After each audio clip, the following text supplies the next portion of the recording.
like a Hellcat.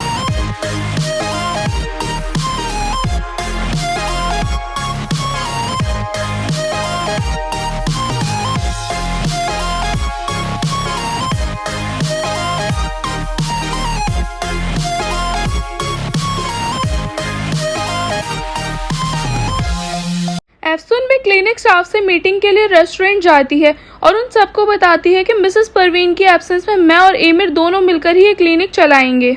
ये सुनकर गुलदान उससे पूछती है लेकिन एमिर कहाँ है, वो क्यों नहीं आया इस मीटिंग में। एफसुन बताती है कि वो भी बहुत जल्दी ही आ जाएगा और सबसे कहती है कि जैसे कि मैंने नोटिस किया है आप सभी को क्लिनिक में कुछ चेंजेस भी चाहिए और आप लोगों को कुछ शिकायतें भी हैं, तो आप सब मुझे बता सकते हो। और फिर एक एक कर सब अपनी प्रॉब्लम्स डिस्कस करने लगते हैं और फिर एमिर भी वहाँ आ जाता है और उसके बाद वो वहाँ अपने एक फ्रेंड से मिलता है जो एफसुन को देखने लगता है और कहता है कि वो लड़की बहुत सुंदर है। बाद में एफसुन एमिर से पूछती है कि तुम मीटिंग में टाइम पर क्यों नहीं आए थे। एमिर बताता है क्योंकि मुझे पता था कि ऐसा कोई जरूरी काम नहीं है। ये सुनकर एफसुन कहती है कि तुम क्या मुझे अभी से ही कमजोर दिखाना चाहते हो। फिर एमिर उससे कहता है कि मैं हर एक वो चीज करूंगा जिससे तुम खुद ही क्लिनिक छोड़कर चली जाओ और यहाँ से दूर रहो। एफसुन कहती है लेकिन एक बात मुझे कितनी बार बतानी पड़ेगी कि मैं यहाँ रुकना नहीं चाहती और जैसे कि मैंने पहले भी बताया था कि मिसेस परवीन के साथ मैंने कॉन्ट्रैक्ट भी साइन किया है और जैसे ही वो यहाँ आएंगी मैं यहाँ से चली जाऊंगी। और कहती है कि मैं बस एक बॉस की हैसियत से इन सब लोगों से बात कर रही थी। एमिर कहता है बॉस, तो तुम क्या ऐसे करके इनकी कंप्लेंट्स या सजेशन सुनकर एक अच्छी बॉस बन जाओगी। एफसुन कहती है तुमने देखा भी है ये लोग कितने डिफरेंट है, कोई भी एक दूसरे से बात नहीं करता और ना ही एक दूसरे को इम्पोर्टेंस देता है। फिर एमिर उससे कहता है कि ये क्लिनिक है, कोई थेरेपी सेंटर नहीं। ये सुनकर एफसुन कहती है कि अच्छी टीम बनाने के लिए आपस में अच्छी बॉन्डिंग होनी बहुत जरूरी है। फिर एमिर कहता है कि मैं बिना सुने ही इनकी प्रॉब्लम्स बता सकता हूँ, जैसे कि यशर ने कॉफी मशीन के लिए बोला होगा और शिरीन ने डॉक्टर्स की कमी के लिए और मेते को मुझसे बहुत शिकायतें हैं और टेनर को कोई शिकायत नहीं है। ये सुनकर एफसुन उससे कहती है कि मैं समझ गई कि तुम सबको अच्छे से जानती हो क्योंकि सबने यही बोला था और कहती है कि तुम्हें अपने परफेक्शन के आगे कुछ दिखाई ही नहीं देता, इसीलिए मिसेस परवीन ने तुम्हारे ऊपर भरोसा ना करते हुए एक पार्टनर ढूंढा तुम्हारे लिए। एमिर कहता है और तुम्हें भी इसलिए ही चूज किया है क्योंकि तुम अभी भी वही छोटी बच्ची हो जिसे बॉस बनना अच्छा लगता है और अपनी उस माँ के फेवर लेना जो सालों पहले ही उसे छोड़कर चली गई थी और ये सब करके तुम अपनी माँ को हर्ट करना चाहती हो बस। और एमिर की ऐसी रूड बातें सुनकर एफसुन की आंखों में आंसू आ जाते हैं और वो वहाँ से चली जाती है। और फिर एमिर एफसुन के पीछे आता है जिसे देखकर एफसुन गुस्सा करने लगती है और कहती है कि यहाँ से चली जाओ वरना मैं पुलिस को कॉल करके बुला लूंगी। और फिर पुलिस को कॉल करने वाली होती है लेकिन एमिर उसके पास आकर उसे रोक लेता है और उससे सॉरी बोलता है और कहता है कि जो अभी मैंने तुम्हारे हो या तुम्हारी मॉम के बारे में बोला वो गलत था, मुझे ऐसा नहीं बोलना चाहिए था। एफसुन कहती है लेकिन मैंने जो कुछ भी तुम्हें बोला वो बिल्कुल ठीक था और मैं उस बात के लिए तुमसे कभी भी माफी नहीं मांगूंगी। फिर एमिर कहता है ठीक है ये तुम्हारी मर्जी और चलो कार में बैठ जाओ, मुझे तुमसे कुछ जरूरी बात करनी है। और फिर एफसुन को कार में बिठा लेता है लेकिन रास्ते में भी उनकी लड़ाई होने लगती है जिस वजह से एफसुन कार से उतर जाती है और लिफ्ट लेकर वहाँ से चली जाती है और फिर घर आकर आराम से बैठी होती है। लेकिन तभी अचानक उसकी नजर न्यूज पर जाती है जहाँ उसके और एमिर के पिक होती है जो रिपोर्टर ने गाँव में ली थी।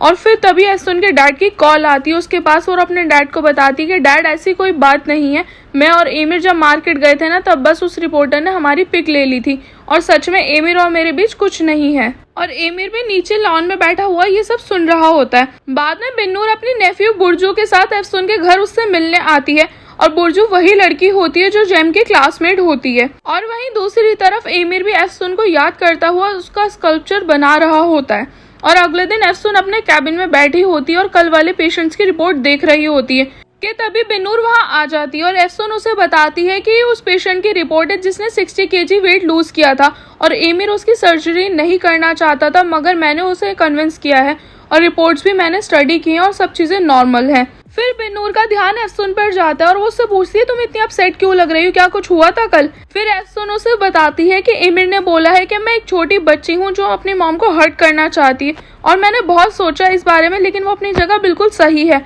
मगर मैं यहाँ रहना नहीं चाहती, यहाँ के लोग बिल्कुल भी मेरे जैसे नहीं है, मुझे बस अपने गाँव वापस जाना है अपने डैड के पास। बिन्नूर भी उससे कहती है तुम्हें एक बात बोलूं अगर तुम बुरा ना मानो तो। एफसुन उससे कहती है हाँ बोलो। फिर बिन्नूर कहती है तुम इन लोगों जैसी नहीं हो लेकिन तुम जिस दिन से यहाँ आई हो तुम बहुत बदल गई हो क्योंकि तुम एक काइंड हार्टेड और प्योर सोल हो जो लोगों को देखकर उनके दिल का हाल और परेशानियां जान लेती थी और इसीलिए गांव में भी सब तुमसे बहुत प्यार करते थे।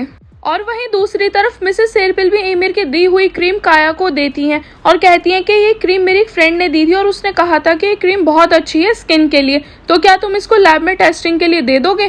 काया कहते हैं ठीक है, जब मैं वहां जाऊंगा तो दे दूंगा। और एमिर भी एफसुन से पूछता है तुमने रिपोर्ट चेक कर ली, उस पेशेंट की कोई प्रॉब्लम तो नहीं है।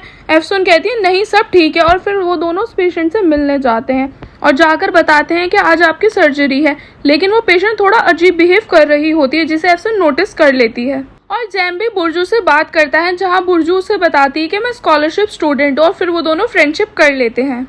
बाद में एफसुन बिन्नूर को बताती है कि वो पेशेंट जिसके बारे में मैंने तुम्हें बताया था ना, वो बहुत अजीब बिहेव कर रही है और उसका ऑपरेशन भी और उसको फीवर है, उसके हाथ भी कांप रहे थे। बिन्नूर उससे कहती है शायद ये ऑपरेशन की वजह से होगा जो पैनिक हो रही है। एफसुन कहती है पता नहीं, लेकिन मैंने ही एमिर को ऑपरेशन के लिए बोला था और उसने कहा था कि अगर कुछ भी गड़बड़ हुई तो उसकी जिम्मेदार मैं होंगी, और पता नहीं मुझे ऐसा क्यों लग रहा है जैसे मैं किसी चीज को मिस कर रही हूँ। बिन्नूर कहते हैं लेकिन तुमने ही तो सब चेक किया था ना, और बाकी डॉक्टर्स ने भी ऑपरेशन की परमिशन दे दी थी। बाद में एफसुन एमिर से पूछती है कि तुम इतनी मिसेस परवीन की रिस्पेक्ट क्यों करते हो। एमिर बताता है कि तुम्हें आज रात पता चल जाएगा जब तुम मेरे घर पर आओगे डिनर के लिए, क्योंकि मेरे डैड बेस्ट सर्जन है लेकिन वो मेरे किसी काम के नहीं है, और आज मैं सर्जन हूँ तो बस मिसेस परवीन की बदौलत ही। उन्होंने मेरी बहुत हेल्प की है और वो बहुत अच्छी हैं। और वहीं दूसरी तरफ काया भी मिसेस परवीन की सर्जरी करने आते हैं, जहां एमिर भी आ जाता है और वो कहता है कि मुझे लगा था कि आपकी सर्जरी मैं करूंगा। ये सुनकर काया भी मिसेस परवीन से पूछते हैं क्या तुम्हें मेरे ऊपर भरोसा नहीं है। मिसेस परवीन कहती हैं कि तुम दोनों अपनी अपनी जगह बेस्ट हो और बस इसीलिए मैं चाहती हूँ कि तुम दोनों एक साथ मिलकर मेरी सर्जरी करो। और फिर वो दोनों एक साथ मिलकर उनकी सर्जरी स्टार्ट करते हैं। बिन्नूर भी एफसन को कॉल करके बताती है कि मुझे पता चला है कि एमिर क्लिनिक के बाहर गया हुआ है सर्जरी के लिए। ये सुनकर एफसन हैरान हो जाती है और कहती है कि वो क्लिनिक के बाहर भी काम करता है। बिन्नूर कहती है हाँ मुझे लगता है ये सब वो पैसे के लिए ही कर रहा है। एफसन कहती है ये बहुत सीरियस टॉपिक है और मुझे इसके बारे में इन्वेस्टिगेशन करनी होगी। और अब पता चला कि मिसेस परवीन को उसके ऊपर भरोसा क्यों नहीं था और उन्होंने मुझे क्यों हायर किया था। और बाद में एफसन डिनर के लिए तैयार होकर एमिर के पास आती है और उससे पूछती है कि तुम आज पूरा दिन कहाँ थे। एमिर बताता है कि मेरे एक फ्रेंड को मेरी जरूरत थी इसलिए मैं उसके पास था। एफसन पूछती है सर्जरी के लिए। एमिर कहता है नहीं, कैसी सर्जरी, हमें मना है बाहर कहीं भी जाकर काम करना। और एफसन को बताता है कि मेरी मॉम को नहीं पता कि तुम मिसेस परवीन की बेटी हो, तो इस बात का ध्यान रखना। और फिर एमिर एफसन को अपने घर लेकर आता है जहाँ वो सबसे मिलती है। और मिसेस सेरपिल भी एफसन से उसके बारे में पूछने लगती हैं और पूछते हैं कि तुम और परवीन सेम गांव से ही हो ना। एफसन बताती है हाँ। और मिस्टर काया भी उससे क्लिनिक से रिलेटेड कुछ क्वेश्चंस पूछते हैं, जहाँ एफसन उन्हें बताती है कि मुझे लगता है हमें उन लोगों का ट्रीटमेंट करना चाहिए जिनको इसकी जरूरत है। जैसे किसी बच्चे का बचपन से ही होंठ कट हुआ होता है, या एक्सीडेंट के बाद लोगों का फेस खराब हो जाता है, या उन लोगों को जिनको ट्रीटमेंट की जरूरत है मगर उनके पास पैसे नहीं है। और इन सब चीजों के लिए हम क्लिनिक में एक छोटा सा चैम्बर भी बना सकते हैं। ये सुनकर एमिर बताता है कि ऐसी सर्जरीज मेरे डैड करते हैं। और काया भी कहते हैं लेकिन मैं इसे फ्री में नहीं करता था और मैंने बहुत पैसे भी कमाए। मगर एफसन तुम्हारा आइडिया बहुत अच्छा और मुझे लगता है कि अब लोगों की हेल्प करने का वक्त आ गया है। फिर एफसन जेम से बातें करती है और उससे पूछती है तुम क्या करते हो। जेम बताता है कि मैं केमिकल इंजीनियरिंग कर रहा हूँ। ये सुनकर एफसन कहती है कि मेरी भी एक क्लोज फ्रेंड है और उसकी नेफ्यू भी यही कर रही है, और किसी दिन टाइम मिलेगा ना तो मैं तुम्हें उससे जरूर इंट्रोड्यूस कराऊंगी। और फिर घर आकर एफसन एमिर से कहती है कि तुम्हारे डैड बहुत अच्छे हैं। एमिर कहता है तुमने भी उन्हें अच्छे से अपनी बातों में ले लिया। एफसन कहती है नहीं, ऐसा कुछ नहीं है, मैं बस उनसे नॉर्मली ही बात कर रही थी। और तुम्हें किसी के ऊपर भरोसा क्यों नहीं होता। एमिर कहता है कि मैं बस एक इंसान पर ही भरोसा करता हूँ जो मुझे कभी धोखा नहीं देगा, और वो बस मैं खुद हूँ। एफसन कहती है तुम मेरा यकीन करो या नहीं, मैं बस तुम्हारे डैड से मिलना चाहती थी और कुछ नहीं, और ना ही मेरा इन सब में कोई गलत इंटेंशन था और ना ही कोई प्लान्स। ये सुनकर एमिर कहता है तो फिर तुमने चैरिटी वाली बात मुझसे क्यों नहीं की।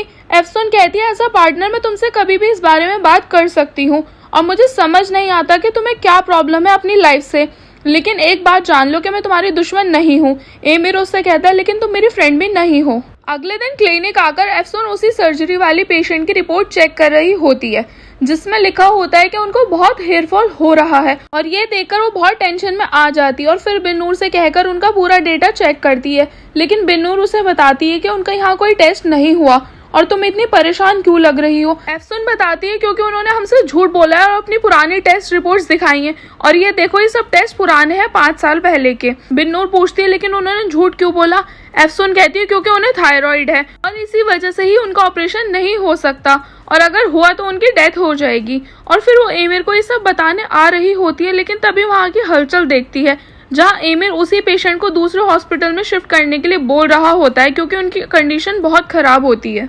और एफसुन एमिर को बताती है कि इनको थायराइड है और इन्होंने ये बात हमसे छुपाई और ये बोलकर पैनिक होने लगती है और एमिर से भी उस पेशेंट के पीछे जाने के लिए बोलती है। और एफसुन वहीं बैठी घबराने लगती है और कहती है कि मैं इतनी बड़ी गलती कैसे कर सकती हूँ, मैंने ध्यान क्यों नहीं दिया, और रोने लगती है और बस एक ही बात कहती है कि प्लीज ये सब दोबारा नहीं होना चाहिए, प्लीज गॉड प्लीज। बाद में एमिर हॉस्पिटल आकर बिन्नूर से पूछता है कि एफसुन कहाँ है। बिन्नूर बताती है पता नहीं और पूछती है कि वो पेशेंट कैसी है। एमिर बताता है कि वो पेशेंट कोमा में चली गई और उनके 50-50% चांसेस हैं क्योंकि वो मर भी सकती हैं। बिन्नूर बताती है कि एफसुन इस बात के लिए खुद को ब्लेम कर रही है क्योंकि उससे लगता है उसने ध्यान नहीं दिया उन डॉक्यूमेंट्स पर। एमिर कहता है कि मैं अपना काम किसी और के ऊपर नहीं छोड़ता, इसलिए मैंने खुद भी वो फाइल्स देखी थी और मुझे भी कुछ नहीं दिखाता उसमें क्योंकि उस लेडी ने अपने टेस्ट रिपोर्ट्स बदल दिए थे। और पूछता है कि बताओ एफसुन कहाँ है। बिन्नूर कहती है मुझे नहीं पता लेकिन वो हॉस्पिटल में नहीं है और उसे ये बात पता है कि वो पेशेंट मर सकती है। और कहती है कि मैं तुम्हें एक बात बताती हूँ लेकिन तुम ये बात एफसुन को मत बताना। और बताती है कि एफसुन की सबसे फेवरेट पेशेंट की डेथ हो गई थी और वो दोनों एक दूसरे के बहुत क्लोज थे और उसका ट्रीटमेंट बहुत लंबे टाइम तक चला था मगर वो बच नहीं पाई थी और अगर इस पेशेंट को कुछ हुआ ना तो एफसुन। एमिर पूछता है तो याद करो कि वो कहाँ जा सकती है। बिन्नूर कहती है शायद वो हॉर्स फार्म गई होगी लेकिन मैं श्योर नहीं हूँ, तुम खुद जाकर देख लो। ये सुनकर एमिर वहाँ जाने लगता है और एफसुन भी फार्म में खड़ी हुई उस पेशेंट के बारे में याद करने लगती है और एमिर भी वहाँ फार्म पर पहुँच जाता है लेकिन वहाँ उसे एक आदमी बताता है कि वो एफसुन अभी यहाँ से चली गई और वो पहाड़ियों की तरफ गई है और वो बहुत परेशान भी लग रही थी। और ये सुनकर एमिर भी वहीं जाने लगता है और एफसुन भी रोती हुई याद करती है जहाँ उसने उस पेशेंट की डेड बॉडी देखी थी और यही सब सोचते सोचते उसका नर्वस ब्रेकडाउन हो जाता है और वो वहीं बेहोश होकर गिर जाती है। लेकिन तभी एमिर वहाँ आ जाता है और एफसुन को उठाने की कोशिश करता है।